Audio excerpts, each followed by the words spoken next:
I was getting fed up with my neighbor. I'd only seen her once. Her relentlessly loud radio had my floor vibrating. I banged feverishly on the wall, and in response, she only turned it up louder. She listens to some evangelical AM Christian channel.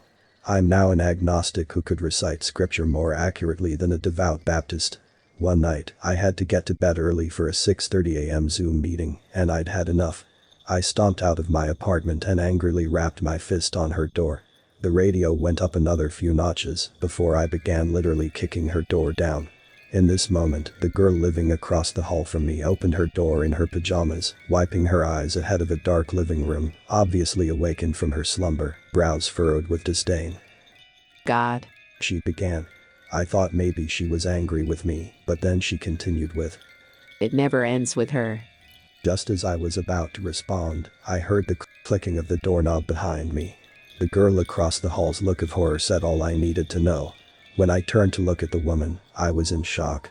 She must have been in her mid to late 50s. The first thing that pummeled my senses was the foul smell that instantly punched me in the face. Before I had even a moment to compute what the pungent odor might be, her appearance alone forced every hair on my body to stand at attention. Her hair was ratty and matted, sticking up and out on all sides like she'd intentionally stuck her fingers in a light socket. The tips were blood red, receding down to gray roots, looking like she hadn't dyed it in months. Her face was pale and weathered, leathery as some albino reptile, cracks and lines all over like some map of the Mojave Desert. Nose like a bird beak, cheeks contoured and eyes with big, blacker eyes sunken into cavernous sockets in her head. She looked emaciated. What was most disquieting was that her stain-covered light blue robe was partially open to a point of exposing her saggy left breast, dangling like a Miss Leah wrapped in a sack made of flesh.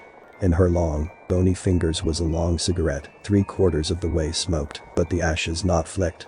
She took a puff and blew it in my face, tapping the cigarette ashes to her floor without care. She didn't say a word. She didn't have to. My veins were pulsating with dread when I got a look at her walls, all etched with a sharp object and drawn with in red and black marker crosses, both upright and upside down. Standing atop her muted TV emitting a picture of nothing but static was a giant wooden crucifix with Christ nailed to it, and scattered along her floor was garbage, from Chinese food containers to ripped open packs of baby wipes. She didn't say a word. The look in her eyes said pure religious indoctrination and evil. A Christian nut with no regard for other people, her apartment, or hygiene. I know this, not just because of the hellscape that was her room, or the scent of what I later could only identify as roadkill emanating from some dark corner, but because of her teeth. She flashed me a mouthful of essentially broken, missing, and rotting elongated corn kernels before slamming the door in my face. I put in earplugs, but they were of almost no help. I popped some Benadryl, and despite the religious gibberish seeping through the walls, I was able to doze off in a state of extreme fatigue for just a little while. I awoke sometime later in the middle of the night to just silence. For the first time in my 3 weeks of living here, she'd turned off her radio. The calmness was actually eerie. But I was about to be faced with something I'd not ever seen even in my worst nightmares. I woke on top of my covers, shoes still on, facing my bedroom door, which was wide open. I never leave it open. Ever since I was a child, I'd been terrified of dark hallways, and this night was only a justification of my phobia. Amidst the warm glow of my hallway nightlight, I found myself in what I thought at first was only a bad dream, until my hoodie zipper stung my arm as it pricked out one of my arm hairs. I wasn't dreaming. In my doorway was the dark silhouette of a figure staring down at me. The wild, matted outline of hair told me that it was one of two things, an evil clown, or my psychotic neighbor. The wafting scent of cigarettes ash confirmed the latter. I was frozen, unable to speak or move. Her eyes were white and bulging from their sockets. From the little that I could make out, I could see the expression of fury in her gaze. You really should leave your door locked, she muttered in a deep, scratchy voice, a voice irreparably marred from decades of inhaling carcinogens, and it was utterly unnerving. I could see that she was grasping something in her hand, but she turned and walked out before I got a chance to make it out. I was petrified, frozen, and unable to draw a single breath. I didn't sleep well that night. Not at all, in fact. The very next day I spoke to the landlord. The words barely escaped my lips before his face degraded from passivity to rage, and he spat angrily the words. That's it. I've had enough. Her sister promised she'd keep her in check. I asked what he meant when he said sister, but he thrust his shovel over his shoulder and huffed off on his haunches to the management office. I hadn't even had a chance to tell him about the smell. Only one more day had passed before the odor got so bad I could hear people opening their doors one by one and loudly discussing it. I could sense unease in one older lady's voice. I was on my way out the door to go to my girlfriend's house. On the way out, I saw the girl from across the hall talking to the others. I don't know what the smell is, but I saw her dragging something to the dumpster. Of course I was thinking what all of you are right now, it's her dead sister. But no. She said it was a small bag, the size of maybe a cat or miniature dog. I left for the night and got home around 3 p.m. the next day. Police were all over the parking lot and, as you could imagine, littered throughout my hallway. I'm sorry, sir, but this is a crime scene. If you need to grab some of your things, that's fine.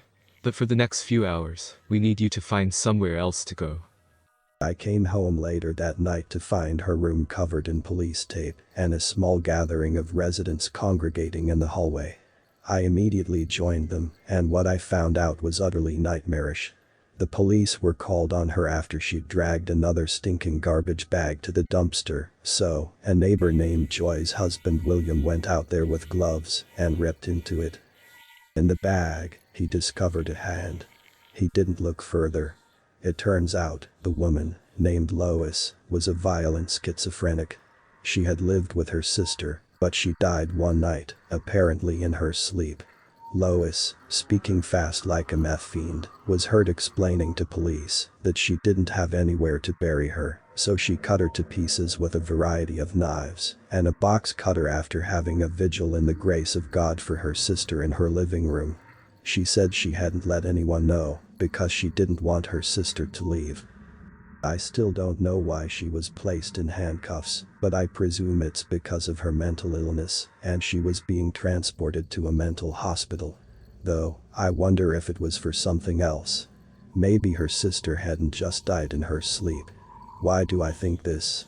Because another neighbor, a guy about my age in his mid-20s named Cameron, told me a blood-chilling story.